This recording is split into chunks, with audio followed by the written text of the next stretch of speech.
राखी पूर्णिमारे मिलिबो सुभद्रा किस्ती अगस्ट 9 पर पुणी खोलिबो सुभद्रा पोर्टाल। अगस्ट 9 तारिख रे पड़ुछि एथर राखी पूर्णिमा। एही दिन सुभद्रा किस्ती प्रदान करा जिवो। 2 लाख महिला को एथिरु बाद दिया जायछि। आज एने सूचना देइचंती उप मुख्यमंत्री प्रभाती परिड़ा।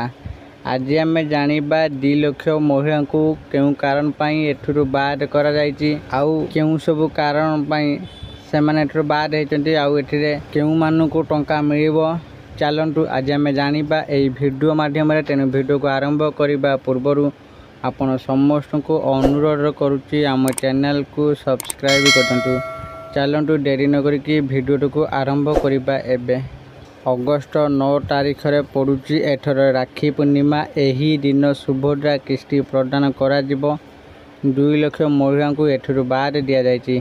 प्रथम किस्ती नेला परे आयकर रिटर्न देइचंती।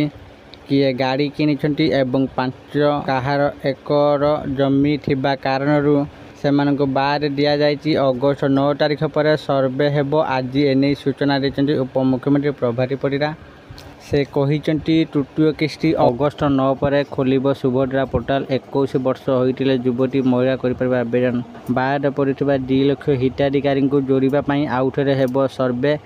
93,000 हिताधिकारी महिला को 60 वर्ष पूरीथिबार विभाग सेमानकु भत्ता पई एसएससीओपीडी को पठाइछि। सूचना योग्य किछि दिन तळे लोकसेवा भवन सम्मिलनी कक्ष सुभद्रा सोसाइटी चतुर्थ परिचालना परिषद बैठक उन्नयन कमिशनर अनु गर्गଙ୍କ अध्यक्षतार अनुष्ठित होइतिला।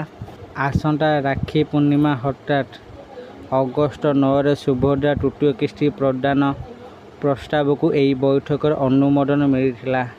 सुभद्रा योजनार अद्यावधि प्रशासनिक और आनुषंगिक खर्च को मध्य एही बैठक अनुमोदन करा जायतिला।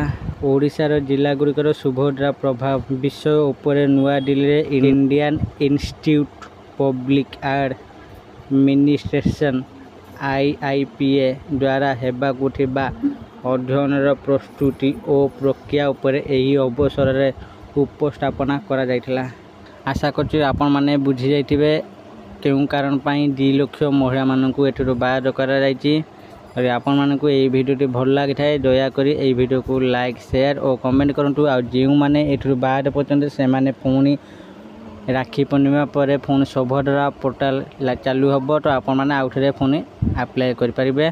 आ जेउ मानकर 21 वर्ष हे जायछि से माने भी नुआ अप्लाई करि परिबे। आशा करछि आपण मानकु एई वीडियोटी निश्चित भाबरे भल लागि जदि आपण मानकु एई वीडियोटी भल लागि थाए दया करी वीडियो को लाइक शेयर और कमेंट करंतु।